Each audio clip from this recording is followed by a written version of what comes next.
नमस्कार। दिन भर की बड़ी खबरों में आपका स्वागत है। मैं हूं अंशिता श्रीवास्तव। इस बुलेटिन में आज बात होगी पंजाब में कांग्रेस को मिली बड़ी राहत की, मोदी और पवार की मुलाकात से बढ़ती महाराष्ट्र सरकार की चिंता की। जानेंगे क्या कर्नाटक के सीएम येदियुरप्पा दे सकते हैं इस्तीफा और यूपी में प्रियंका के सहारे कैसे बदलेगी कांग्रेस तस्वीर। और बुलेटिन के आखिर में बात निजीकरण की ओर बढ़ती मोदी सरकार की। लेकिन तमाम बड़ी खबरों से पहले एक नजर सुर्खियों पर। उत्तराखंड सरकार ने लिया बड़ा फैसला, वेदों का हवाला देकर चारधाम यात्रा की लाइव स्ट्रीमिंग नहीं करने के हलफनामे को हाईकोर्ट में दाखिल नहीं करने की कही बात। यूपी के सीएम योगी आदित्यनाथ ने सभी अधिकारियों को दिया निर्देश, अपने कार्यकाल में 2 घंटे रोज सुने जनता की शिकायतों के निस्तारण पर भी दिया जोर। दिल्ली यूनिवर्सिटी में दाखिला ले सकते हैं छात्र, अंडर ग्रेजुएट की प्रवेश प्रक्रिया 2 अगस्त से 31 अगस्त तक चलेगी। 26 जुलाई से 21 अगस्त तक एमफिल, पीएचडी और स्नातकोत्तर में आवेदन करने की तारीख। शेयर बाजार में आई गिरावट, 19 अंक गिरावट के साथ 53,140 पर पहुंचा सेंसेक्स। 1 अंक निफ्टी में आई गिरावट, 15,923 पर पहुंचा निफ्टी। सुर्खियों के बाद अब बात आज की सबसे बड़ी खबर की। पंजाब में कांग्रेस की कलह समाप्त होती दिख रही है। पार्टी हाईकमान की सख्ती के बाद सीएम अमरिंदर सिंह के तेवर ढीले पड़ते दिखाई दे रहे हैं। ऐसे में कैप्टन और खिलाड़ी के बीच की लड़ाई अब खत्म हो सकती है। पार्टी में सिद्धू को बड़ी जिम्मेदारी यानी उनके प्रदेश अध्यक्ष बनाए जाने की अब औपचारिक घोषणा होना रह गया है। तो कैसे निकली पंजाब कांग्रेस में समझौते की राह, देखिए ये रिपोर्ट। नवजोत सिंह सिद्धू कांग्रेस नेताओं से लगातार मुलाकात कर रहे हैं। उनके चेहरे की खुशी बता रही है कि अमरिंदर सिंह की आपत्तियों के बावजूद उन्हें प्रदेश कांग्रेस की कमान मिलना तय हो गई है। दूसरी ओर अमरिंदर सिंह ने मीडिया से पूरी तरह से दूरी बना ली है।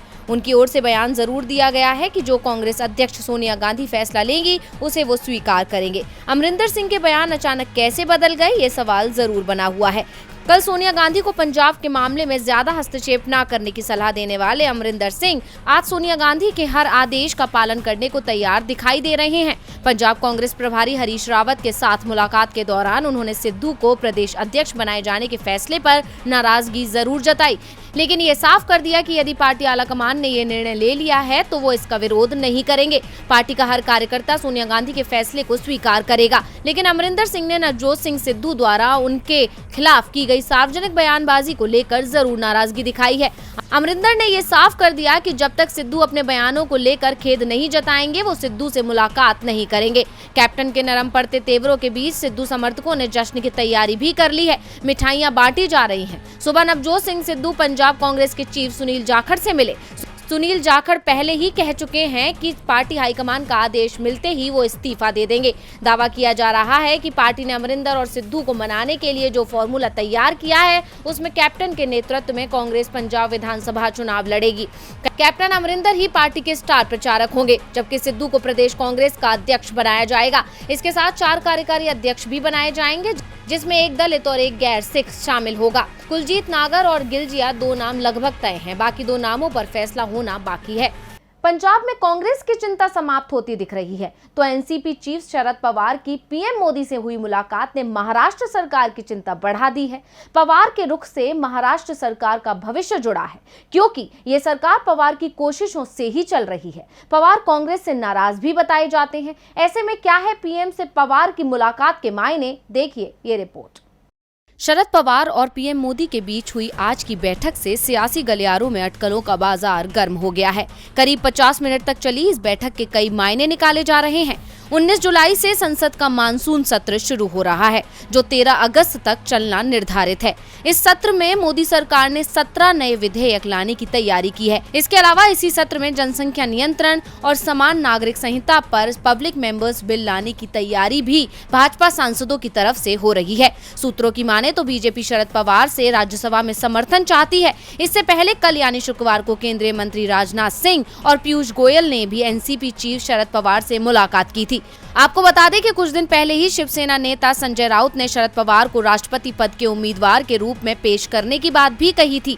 हालांकि एनसीपी चीफ ने इन अटकलों को खारिज किया था। वहीं दूसरी तरफ मोदी पवार मुलाकात पर महाराष्ट्र में नए सियासी समीकरण को लेकर भी अटकलों का बाजार गर्म हो गया है। कहा जा रहा है कि बीजेपी महाराष्ट्र में अपनी सरकार की वापसी चाहती है और उसके लिए महाविकास अघाड़ी के घटक दलों को तोड़ना पहली प्राथमिकता होगी। अगर शिवसेना बीजेपी के साथ नहीं आती है तो एनसीपी को अब अपने साथ लाकर सरकार का गठन किया जा सकता है और इसके लिए शरद पवार से राष्ट्रपति के उम्मीदवार पर डील पक्की की जा सकती है। यानी शरद पवार को राष्ट्रपति पद के उम्मीदवार बनाए जाने पर बीजेपी उनका समर्थन कर सकती है। कुल मिलाकर बीजेपी अपने हिसाब से सियासी गोटी फिट करने की कोशिश में लगी हुई है। अब देखना होगा कि मोदी शाह की जोड़ी को इसमें कितनी सफलता हासिल होती है। पवार ने कांग्रेस और शिवसेना की चिंता बढ़ाई तो बीजेपी ने कर्नाटक में अपने ही सीएम येदियुरप्पा की चिंता बढ़ा दी। येदियुरप्पा दिल्ली में हैं और वो बीजेपी के वरिष्ठ नेताओं से मुलाकातें कर रहे हैं। उनकी कोशिश है कि किसी तरह से वो सीएम पद पर कार्यकाल पूरा कर लें, लेकिन ये मुश्किल दिखाई दे रहा है। तो कर्नाटक को लेकर क्या चाहता है बीजेपी का केंद्रीय नेतृत्व, देखिए ये रिपोर्ट। कर्नाटक के सीएम बीएस येदियुरप्पा दिल्ली में बीजेपी के शीर्ष नेतृत्व से मुलाकात कर रहे हैं। अब तक उनकी पीएम नरेंद्र मोदी, बीजेपी के राष्ट्रीय अध्यक्ष जेपी नड्डा, केंद्रीय मंत्री राजनाथ सिंह से मुलाकात हो चुकी है। येदियुरप्पा भले ही दावा कर रहे हों कि कर्नाटक की विकास परियोजना को लेकर उनकी पीएम से मुलाकात हुई है। उनका कहना है कि मेरे इस्तीफे की चर्चाएं सिर्फ मीडिया में चल रही हैं, जबकि पार्टी के किसी भी नेता ने मुझसे इस्तीफा नहीं मांगा। फिर भी यदि पीएम आदेश देंगे तो मैं सीएम पद से इस्तीफा दे दूंगा। लेकिन बीजेपी नेताओं ने ही दावा किया है कि कर्नाटक में बीजेपी विधायक येदियुरप्पा से नाराज हैं। ये नाराजगी बढ़ती जा रही है, जिसे लेकर केंद्रीय नेतृत्व चिंतित है। पार्टी ने राज्य में परिवर्तन का मन बना लिया है। येदियुरप्पा को इस्तीफा तैयार रखने के लिए कह दिया गया, लेकिन अभी संसद सत्र की समाप्ति तक उनसे रुकने के लिए कहा गया है। येदियुरप्पा की जगह किसे कमान दी जाए, पार्टी के अंदर इसे लेकर मंथन भी शुरू हो गया है। फिलहाल प्रहलाद जोशी का नाम सबसे आगे बताया जा रहा है। वो पीएम मोदी और गृह मंत्री अमित शाह की पसंद है, लेकिन उनके सामने सबसे बड़ी समस्या ब्राह्मण समुदाय का होने के चलते आ रही है। राज्य में ब्राह्मणों की आबादी 2 से 2.5% ही है। ऐसे में बासव राज बोम्मई को भी सीएम पद का प्रबल दावेदार माना जा रहा है। वो राज्य के गृह मंत्री हैं।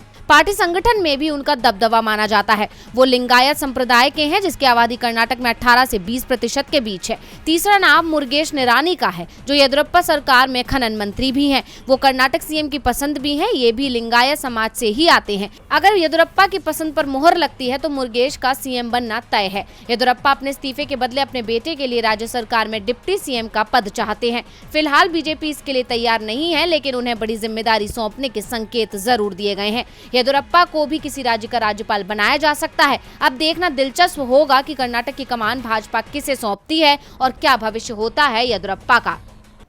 कर्नाटक में बीजेपी मुश्किल में दिख रही है। येदियुरप्पा का इस्तीफा तैयार हो चुका है, बस इसकी घोषणा कब होगी ये तय नहीं है। बीजेपी की मुश्किलें यूपी में भी बढ़ती दिख रही हैं। कांग्रेस महासचिव और यूपी प्रभारी प्रियंका गांधी की बढ़ती सक्रियता ने बीजेपी की मुश्किलें बढ़ा दी हैं। प्रियंका यूपी दौरे पर हैं और उनके निशाने पर प्रदेश की योगी सरकार है। तो क्या कहा प्रियंका ने, देखिए ये रिपोर्ट। यूपी चुनावों को लेकर कांग्रेस अब पूरी तैयारी के साथ मैदान में उतर चुकी है। पार्टी की ओर से प्रियंका गांधी ने प्रचार की कमान अपने हाथों में ले ली है। प्रियंका अब लगातार यूपी में ही बनी रहेंगी। आज प्रियंका गांधी यूपी के लखीमपुर खीरी पहुंची। ब्लॉक प्रमुख चुनाव के दौरान लखीमपुर खीरी में बीजेपी कार्यकर्ताओं द्वारा किए गए हंगामे को लेकर प्रियंका ने योगी सरकार पर निशाना साधा है। प्रियंका ने कहा कि सरकार ने लोगों की परवाह किए बिना पंचायत चुनाव करवाए, क्योंकि उसने यह सोचा था कि परिणाम उसके पक्ष में आएंगे, मगर परिणाम उनकी इच्छा के अनुसार नहीं आए। इसलिए बीजेपी वालों ने जिला पंचायत और ब्लॉक प्रमुख चुनावों में कानून को ही अपने हाथों में ले लिया। पूरे प्रदेश में जिस तरह से जिला पंचायत अध्यक्ष और ब्लॉक प्रमुख के चुनाव कराए गए, वो सभी ने देखा। जिला प्रशासन भी बीजेपी के साथ दिखाई दिया। प्रदेश में हर रोज लोकतंत्र का मजाक बनाया जा रहा है। लखीमपुर खीरी में प्रियंका ने उस महिला से मुलाकात भी की जिनके साथ ब्लॉक प्रमुख के चुनाव में अभद्रता हुई थी। नामांकन वाले दिन बीजेपी कार्यकर्ताओं द्वारा महिला के साथ अभद्रता करने का वीडियो सामने आया था, जिस पर प्रियंका ने यूपी में महिलाओं के असुरक्षित होने का मुद्दा भी उठाया। कहा जाता है कि शब्दों से ज्यादा ताकत मौन में होती है, इसलिए प्रियंका ने भी सरकार की कार्यप्रणाली और प्रदेश की कानून व्यवस्था के खिलाफ लगभग 2 घंटे का मौन धारण किया। यूपी पर सिर्फ कांग्रेस की ही नजर नहीं है, बल्कि सपा भी यूपी में पूरे दमखम से उतरने को तैयार है। 2017 में बीजेपी के हाथों सत्ता गंवाने वाले अखिलेश यादव इस बार चुनावों में कोई कमी नहीं छोड़ना चाहते और अब उन्होंने अपने चाचा शिवपाल को लेकर भी बड़ा दावा किया है। तो क्या शिवपाल की पार्टी के साथ गठबंधन को तैयार हो गए हैं अखिलेश? देखिए ये रिपोर्ट।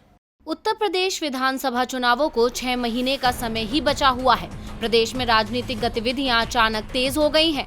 हर दल अपनी पूरी ताकत दिखाने की तैयारी में है।